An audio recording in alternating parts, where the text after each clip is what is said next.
Hello and welcome. My name is Angie Holden and I'm the blogger behind The Country Chic Cottage. Now I am always on the lookout for unique and cute sublimation blanks, and sublimation paper clips are one of those.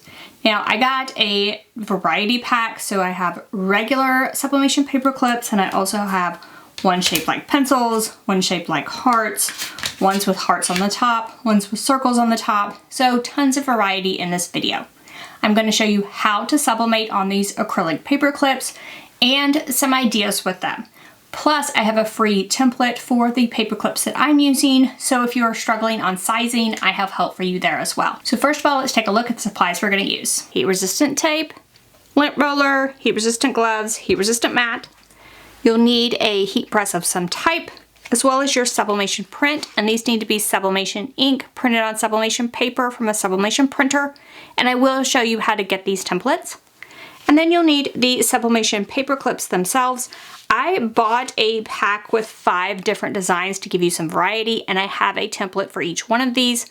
Now, if you purchase them from a different link, my template might need to be altered to fit the paper clips because they might not be all the same size. However, these are the ones that I'm going to use, and I'll link to them in the description below this video. So I developed a Canva template for all 5 of these, and feel free to download that in the description below this video. And also the images that I am using, I have those for free as well. The first page is just the plain paper clip, and literally just upload your designs by clicking upload files and finding the file on your computer, and then drag and drop that file over to the bookmark. Now you can double click and resize this as you would like, and then click done. Once that's done, you're ready to print. The first page is the regular paper clip. Second page has that circle at the top. So I put my logo in the circle, and let's say I wanted just a plain color on the bottom. I could add an element, search for square and add a square. And then I could make it the exact same size as the template that's there. And then just change this rectangle to whatever color I wanted. And I'm going to go ahead and do position and send that to the back. Remove that photo element there. Now for this example, my logo has a transparent background, so you can see the pink through it at the bottom here. If I did not want that, I would need to add a circle. Again, the same size as the design here. Make that circle white and send it backward.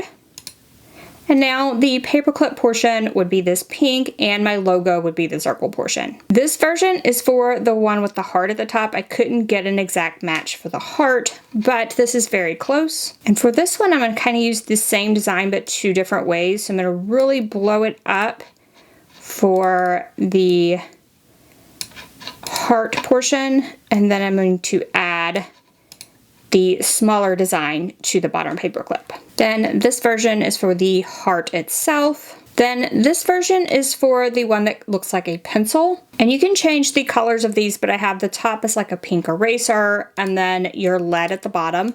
And then I'm just going to drop in a design to that middle portion. So now I have all of these ready to go. I can go ahead and download. When I'm downloading from Canva, I do PDF for print, CMYK, and then download. And then you want to print that on a sublimation printer with sublimation ink.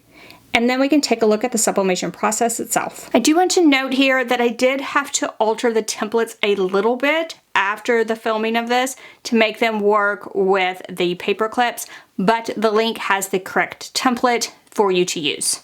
Now I did want to note that when you print these, you do not mirror them. So that is critical if, say, you have some text like this version, or for the one that has the circle on the top or the heart on the top, it's also critical because that needs to be to one side. So there's no need to mirror when printing because we're going to sublimate on the back of these and it's going to show through to the front. So no mirroring when printing. Now it is the same to prep these for sublimation no matter which one of these you are using. So we're going to start with the white side. So there'll be a clear side and a white side. And on the white side, you want to remove any protective film that is on this side. So you're going to start and just peel back the protective film from the white side of whichever one of these you want to sublimate. Once you have the protective film off there, you do want to make sure this is clean. Now, it should be clean because you just removed the protective film, but you can use a lint roller if you would like. And then you're going to locate it white side down onto that sublimation print. Now, depending on the paper clip that you're sublimating, some of these other ones you might need to really mess with the location and make sure you get it exactly right. So go ahead and play around with that at this point and locate it exactly. Then you're just going to use a couple pieces of heat resistant tape to hold that into place while you sublimate. I did go ahead and repeat that step with all of my sublimation paper clips. Now, some of these are more critical, like the pencil one for location, or the one with the circle at the top, the one with the heart at the top, very critical to get your location correct. But others, like the heart, as well as just the plain paper clip, are very easy to locate and then tape into place. So now let's go ahead and press these. For pressing, you'll want some protective paper on the bottom, on top of a heat resistant mat, and then your sublimation paper clip. Now you need the sublimation print side up. So we're gonna just flip that over, and then some protective paper over the top, and then you can press. I ended up liking 375 degrees Fahrenheit for 70 seconds, and that's what I use for the majority of my sublimation paper clips. I'm just using a small handheld press. This one's from Makerflow. However, you can use a regular heat press with this as well. Now, when these get done, it's going to be very hot, but we're going to want to cool it under something heavy. So have your heat protective gloves ready, as well as something heavy to set onto the paper clip. Once that time is up, we're going to remove the heat. You should be able to tell how well this sublimated just by flipping your paper over and then just seeing if you can see the print through it. I can, so I think I'm going to go ahead and go with this. So I'm going to put it under my heat resistant mat. Make sure it looks okay, make sure it's not bent, and then put it under something heavy for a few minutes to cool. Once that's cooled off, we can remove this, remove the heat resistant mat, then remove the paper clip itself, removing that heat resistant tape.